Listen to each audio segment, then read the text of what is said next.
Hi kitty cats. Today is September 26th, 2025, and it's time for another dose of transgender joy.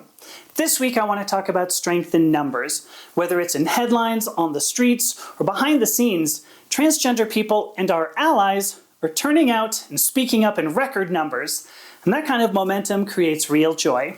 So piece of joy number one. At the Teen Vogue Summit, Vivian Jenna Wilson shared what it's like to live under scrutiny and carry the weight of public projections. Vivian asserted we in the transgender community are not shooters. We are financially independent, emotionally stable people just trying to find hope for the future.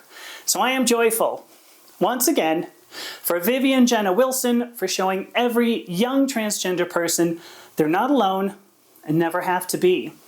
So piece of joy number two.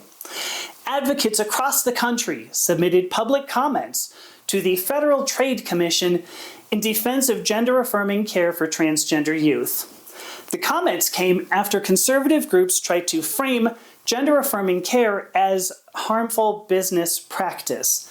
But instead of letting that narrative take root, queer organizations and medical advocates mobilized more than 7,000 people to respond to the FTC and correct the misinformation. So I am joyful for everyone who submitted a comment, rallied others, or simply reminded the FTC that science and compassion are on our side. So piece of joy number three. Recent survey findings from the 19th indicate more than half of all Americans believe transgender adults have a right to access gender-affirming care. That's not should have access to gender-affirming care, it's have a right to access gender-affirming care. By the numbers, that's 61% of Gen Z, 52% of millennials, 47% of Gen X, and 53% of boomers. Which, what the hell, Gen X? How do we get undone by boomers?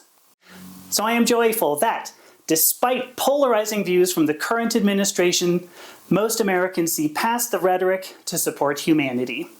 And that was your weekly dose of transgender joy for the week of September 26th, 2025. I will see you next week. Talk soon. Bye.